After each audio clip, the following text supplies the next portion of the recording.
The first time the doctor told me how much the surgery would cost, I had to sit down. It wasn't life-threatening, at least not in the medical sense.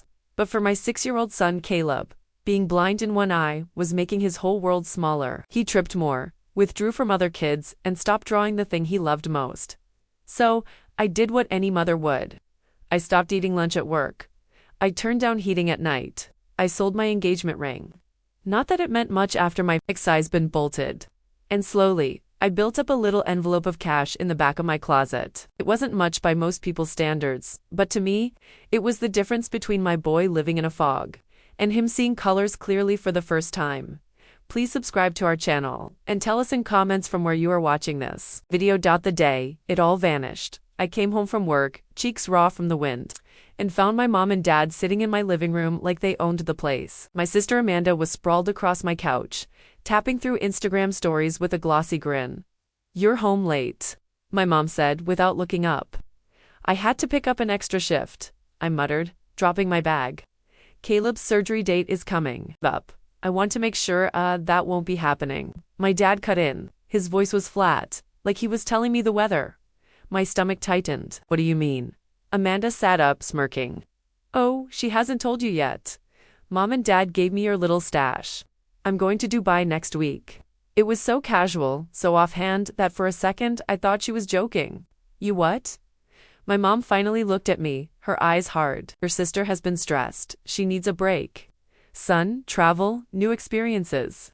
That money wasn't doing anything useful, sitting in your closet. It was for Caleb's surgery," I said, my voice shaking.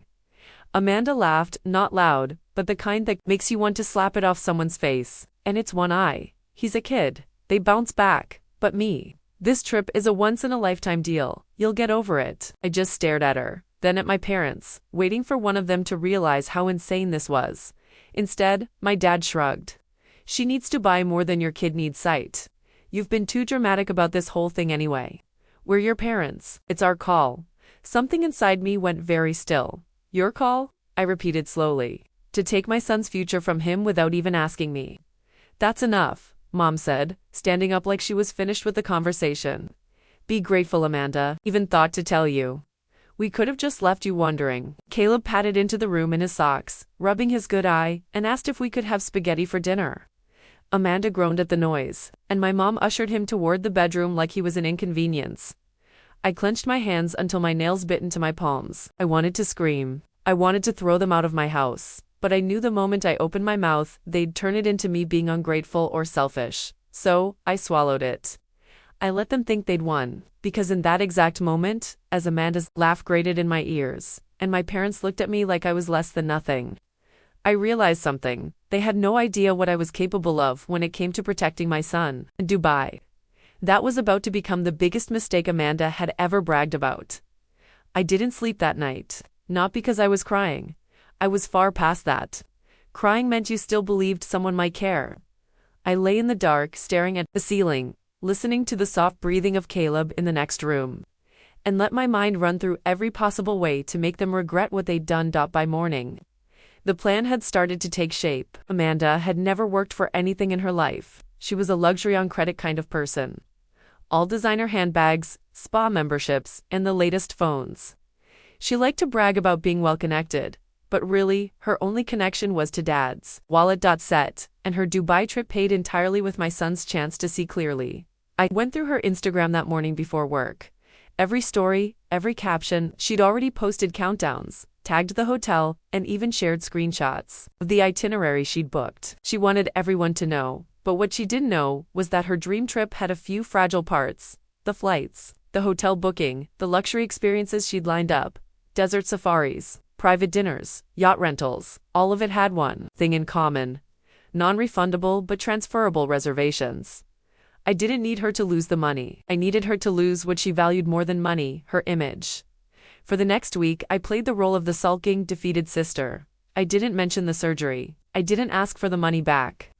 I even let Mom drop off Amanda's vacation wardrobe at my house so she could model outfits in front of my full-length mirror. Meanwhile, I started making a few calls, not to Dubai, to people closer to home. See, Amanda had a boyfriend, or more accurately, a revolving door of men she collected for status. The current one, Ryan, was loaded but famously insecure about other men, and Amanda, she had a habit of keeping backup options. Let's just say, I knew exactly which backup was still texting her. By the time Amanda's departure date rolled around, everything was set. I kept my voice light the morning she left, even offering to drive her to the airport. Wow, she smirked, slipping on oversized sunglasses. Look at you being mature for once. Maybe there's hope for you after all. Maybe, I said, opening the car door for her. Have a great trip. What she didn't know was that while she was sipping champagne at 30,000 feet, Ryan would be receiving a little anonymous envelope filled with screenshots, printed messages, and one carefully timed hotel confirmation for a room booked for two. Not in Dubai, in our hometown, and not with him. I didn't need to watch what happened next to know how it would go. Ryan's ego wouldn't survive it. He'd make sure Amanda came back to a reception she'd never forget, and Mom and Dad, they'd be too busy trying to fix their perfect daughter's image to notice. I'd been quietly working on something else for Caleb, because while Amanda's trip was crumbling, I'd been cashing in favors, pawning more of my old things, and even picking up an under-the-table, weekend job cleaning offices. Caleb's surgery fund was growing again slowly, but without a single dollar they could touch. And the best part? The real revenge wasn't even going to happen until Amanda's plane landed back home. Amanda came back from Dubai 3 days earlier than planned. Not because she wanted to, but because she had nowhere else to go. Ryan had dumped her publicly, not quietly, not over text, but in a spectacular scene at his company's anniversary gala. According to a friend who worked the catering, he stood in front of 100 guests and read her loyalty messages out loud before tossing her suitcase at her feet. And the photos, they were everywhere online by the time she landed. But that was just the appetizer. When I saw her at the baggage claim, she wasn't the glowing bronzed goddess she'd imagined for Instagram. She was pale, shaking, and scanning the crowd for anyone who would take her side. Mom and Dad were there, too tight-lipped and furious, clearly more concerned about the gossip than Amanda herself. We didn't speak on the drive home. I didn't need to. The next morning, I invited them all to brunch at my place. I told them it was to clear the air. They came expecting some graveling or an attempt to patch things up. Amanda showed up in sweatpants and a hoodie, hiding behind sunglasses indoors. Mom walked in first, looking like she'd aged 10 years. Dad just grunted at me. On the table in front of them was a single envelope. Go ahead, I said, sliding it toward Dad. Inside was a receipt. Not for their bills. Not for anything they'd recognize. It was for a fully paid surgery, Caleb's surgery. The date was set for 2 weeks from now. Where'd you get that kind of money? Dad demanded. I smiled. From selling something that was yours. He froze. You know that vintage car you keep in the garage, the one you said you'd pass down to your real child someday? Turns out, when you leave the spare keys hanging in plain sight, it's really easy to drive it to an auction house. The silence in the room was sharp enough to cut through bone. You stole from me, he hissed. I leaned forward. No, I reclaimed what you stole from my son. And before you call the police, good luck. The car was still in my name from when you gifted it to me years ago to dodge taxes. I just never bothered to tell you. Amanda's mouth opened, then closed. Again. Mom turned bright red. You ruined your own daughter's life, Mom spat. I laughed. No, Mom, she did that herself. You all did. I just stopped letting you ruin mine and my son's. The best part, I had timed it perfectly. At that exact moment, Amanda's phone started blowing up. Ryan had just posted an apology to his followers, not to her, but to anyone misled by a person who would betray both family and loyalty for a free vacation. He tagged her in every photo. Every one of her friends was sharing it. Amanda ripped off her sunglasses and threw her phone onto the table.